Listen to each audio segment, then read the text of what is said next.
G'day everybody. I'm very pleased to be back here in Canberra. I'm a little bit scratchy. I've brought my water. When I left home yesterday it was 42. When I got to Perth it was 38. When I got to Melbourne Airport it was, I don't know, we were inside. And when I get here it's, you can tell me, 15, 19, whatever. So I've got a little bit of a sore throat happening, but it's all good.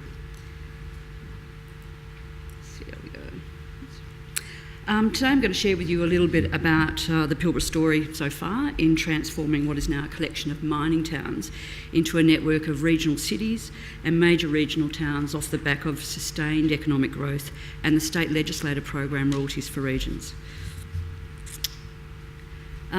Before I speak about regional development in the Pilbara and our Shire, I wanted to share with you some bold predictions from the HSBC Trade Connections, a new quarterly global tool of 37 countries. According to the tool, Australia's trade has a healthy future growth forecast of some 129% by 2025, almost double the global rate, placing it fourth overall in Asia. Australia will be the second fastest growing export market globally, equal to China. One of the regions that will be the primary drivers of this trade growth is the Pilbara. Lately we've heard a lot of talk about a two-speed economy, and often WA has talked about a state in top gear, despite a national and world economy which hasn't fared quite so well in recent years. This has largely been thanks to the resource sector. Some quick figures. Last year more than 4.9 billion came in royalties from mineral and petroleum producers in WA. Over 3.9 billion comes from mining. In 10-11, WA accounted for a record 46% of Australia's merchandise exports, which were worth 244.6 million. Queensland followed with 20%, New South Wales with 15% and Victoria with 8%. In 2011, the WA resource industries achieved record exports, rising above 100 billion for the first time. Employment in the sector went above 100,000 for the first time, rising above, almost 70,000 some 10 years ago. At the end of October 2011, 40 projects worth an estimated $147.5 billion were at the advanced stage of development in WA. There are more than 135 billion of significant resource projects either committed or under consideration in the Pilbara alone. Another 10 billion in the Meb West, which is mainly iron ore, and the $30 billion LNG project in the Kimberley. So as you can see, the resource sector in WA has been performing particularly well, and investment in the sector shows no sign of slowing down. That's a lot of numbers demonstrating the significant and sustained growth of the resource sector in WA. Specifically in the Pilbara, we produce 95% of Australia's iron ore, 70% of Australia's natural gas, and 85% of Australia's crude oil and condensate. So who are we and where are we? We're the lovely dark red section up there. Excuse me. It's enormous, some 500,000 square kilometres. It's not some tiny backwater in Northern Australia. We are geographically immense. Our contribution to the national economy is equally significant.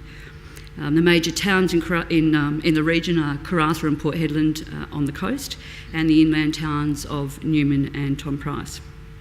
If you're still a little bit lost, most of you have probably heard of the hit Australian film The Red Dog, which was filmed almost entirely in the Pilbara and mostly actually in the Shire of Roebourne.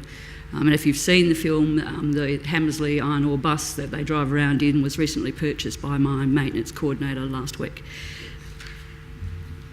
Iron ore, petroleum, gold, copper, salt, uranium and the emerging industries of biofuel and agriculture and food planning are what the Pilbara was built on and will ensure its continued growth.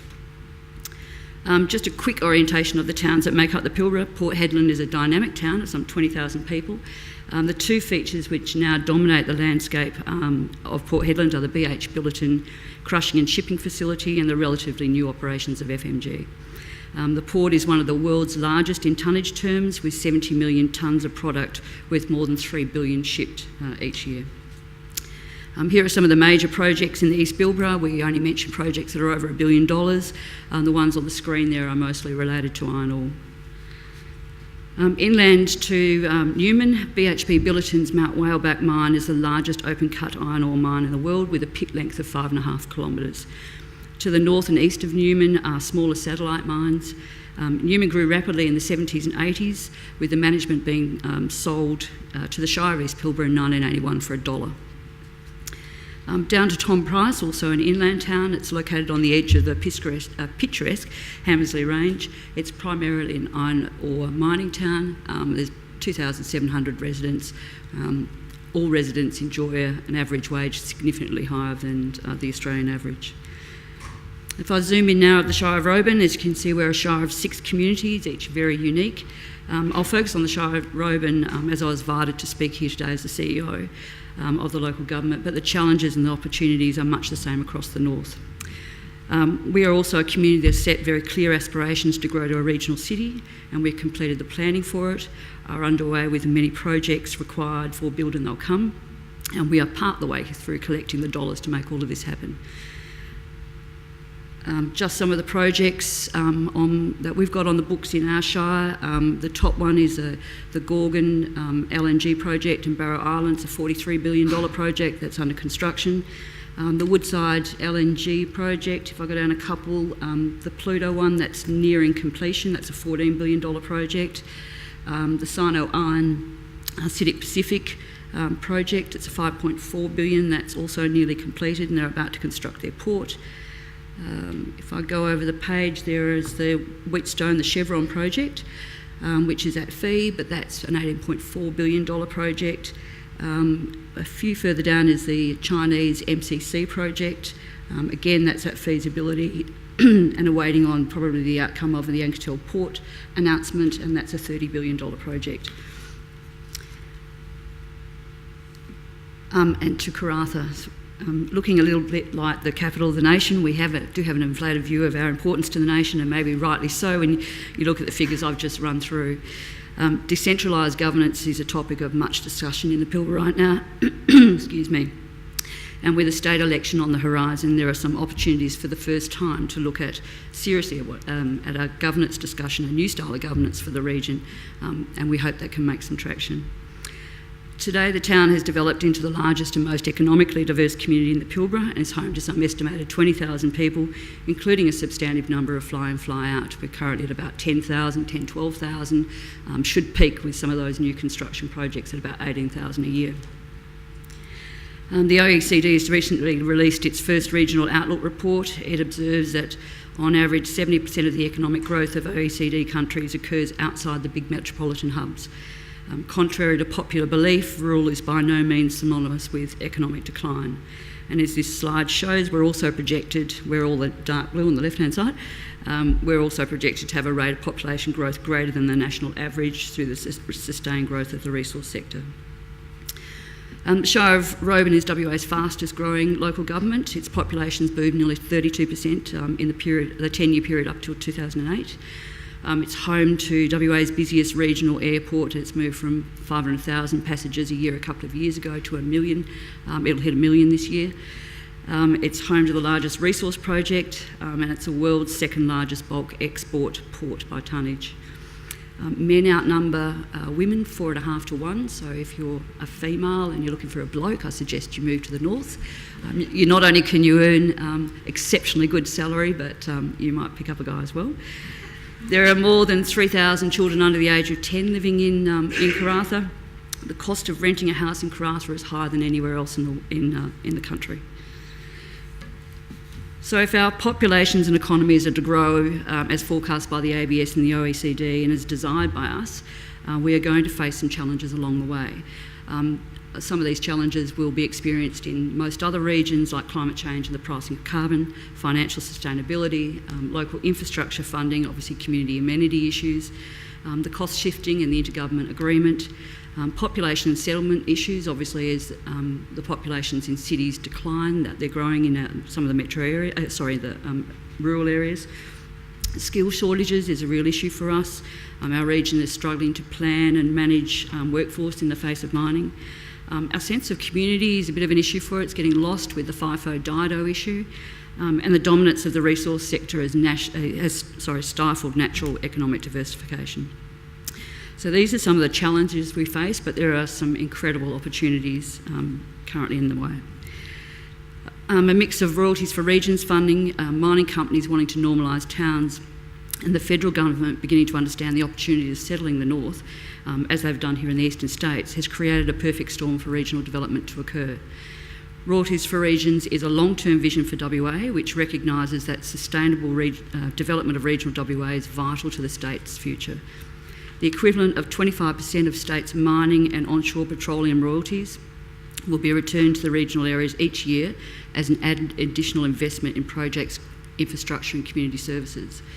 Put simply, it's now legislation that a slice of the royalties pie is reinvested in regional WA.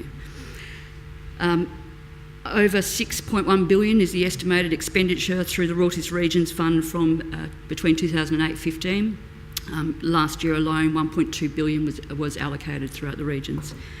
In the north, the R4R, as we call it, has committed $1 billion to what we now termed the Pilbara Cities Initiative to transform the Pilbara through building modern, vibrant cities and regional centres. This is all off the back of some major planning work that has been completed in the last couple of years.